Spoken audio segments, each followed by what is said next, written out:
নমস্কার। স্বামীজির জন্মদিবস উপলক্ষে গত পর্ব থেকে আমরা আলোচনা করছি বালক বিবেকানন্দ। বালকের ভালোবাসা শর্তহীন।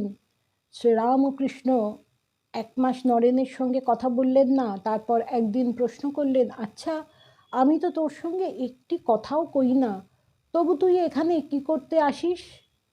কোনো রাগ ঢাক না রেখে অকপট নরেন্দ্রনাথ বললেন, আমি কি আপনার সঙ্গে কথা কইতে আসি?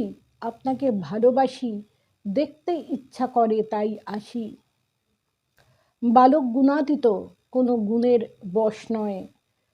শ্রীরামকৃষ্ণের কাছে বশ মেনেছিলেন নরেন, গুণের কাছে নয়। কাশীপুর থেকে তারক আর কালীপ্রসাদের সঙ্গে নরেন্দ্রনাথ বুদ্ধগয়ায় যাত্রা করেছেন শুনে শ্রীরামকৃষ্ণ বললেন, সে কোথাও যাবে না, তাকে এখানে আসতেই হবে। নরেন ফিরে এসেছিলেন, কেননা শ্রীরামকৃষ্ণের কাছে তার জাগতিক অর্থে প্রাপ্তির কিছু ছিল না। মাকে কাছে পেলে বালক যেমন পরিতৃপ্ত হয়, তেমনি বিবেকানন্দ চাইতেন ঠাকুরের সঙ্গসুধা। অকাল পিতৃবিয়োগের পর প্রবল আর্থিক অনটনের মুহূর্তে মা ভাইদের অন্ন কষ্টের জ্বালা সইতে না পেরে নরেন শ্রীরামকৃষ্ণকে ধরে বসলেন, কিছু একটা করে দিতে হবে। মঙ্গলবারের নিশায় ঠাকুর তাকে পাঠালেন ভবতারিণীর কাছে। বালক নরেন্দ্র মায়ের কাছে গিয়ে বারবার করলেন একই ভুল, টাকা কড়ি চাকরি বাকরি কিছুই চাইতে পারলেন না, শুধু জ্ঞান ভক্তি বিবেক বৈরাগ্য। কিন্তু সেদিন তিনি দর্শন পেলেন মৃন্ময়ী মূর্তিতে চিন্ময়ী কালীর। মায়ার দরজা পেরিয়ে নরেন প্রবেশ করলেন মায়ের ভুবনে। মা তো একই, গর্ভধারিণী, ভবতারিণী, দেশজননী, সংঘজননী। বিবেকানন্দের মনন আলোকে মিলেমিশে একাকার হয়ে গেল। পাশ্চাত্য থেকে দেশে ফিরে এলেন বিশ্ববিজয়ী বালক বীর। দর্শন প্রণাম করতে গেলেন গর্ভধারিণী ভুবনেশ্বরী দেবীকে। মায়ের কোলে মাথা রেখে সরল অসহায় শিশুর মতো কেঁদে কেঁদে বললেন, মা, তোমার নিজের হাতে আমাকে খাইয়ে দাও মা, আমায় বড় করে তোলো মা। মায়ের প্রতি ঐকান্তিক নির্ভরতাই তো বিবেকানন্দ নামধারী সৌধের ভিত্তিপ্রস্তর। নরেন একদিন দেখা করতে গেছেন গর্ভধারিণীর সঙ্গে। প্রাণের স্বাদ মায়ের থেকে তিনি কিছু খাদ্য গ্রহণ করবেন। ভুবনেশ্বরী দেবীর দিবাহার সেদিন সবে শেষ হয়েছে। স্বামীজি খুব হতাশ।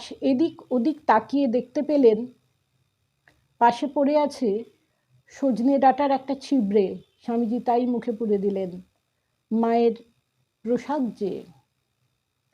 বলরাম মন্দিরের আরেক দিনের ঘটনা। স্বামীজি আছেন, রাজা মহারাজও আছেন।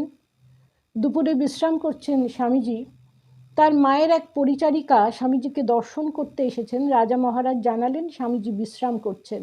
পরিচারিকা ফিরে গেলেন। ঘুম ভাঙার পর স্বামীজি খবর পেয়ে রাজা মহারাজকে খুব বকাঝকা করলেন।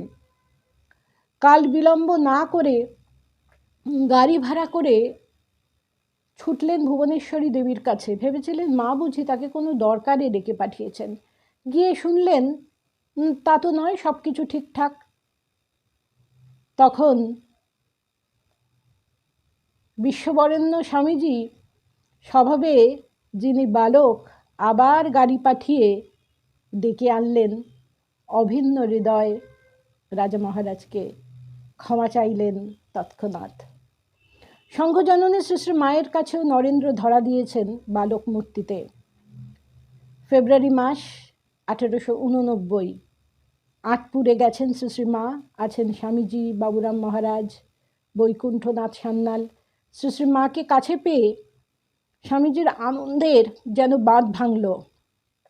মালপত্র সব এসেছে একটা মোটা বড় বস্তার মতো জিনিসে, যাকে বলা হতো হোলডল।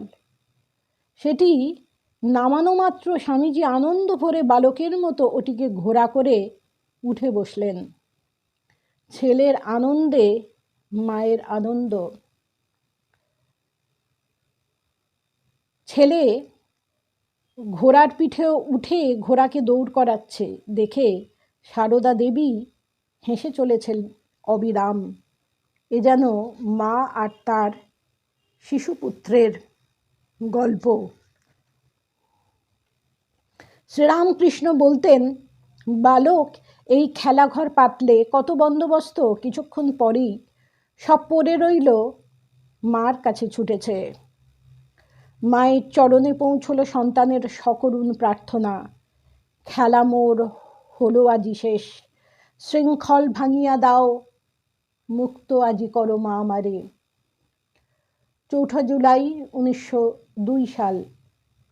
গম্ভীরানন্দজি মহারাজ লিখছেন, যেন একটি ক্লান্ত শিশু মায়ের কোলে বিশ্রাম লাভ করল। নমস্কার।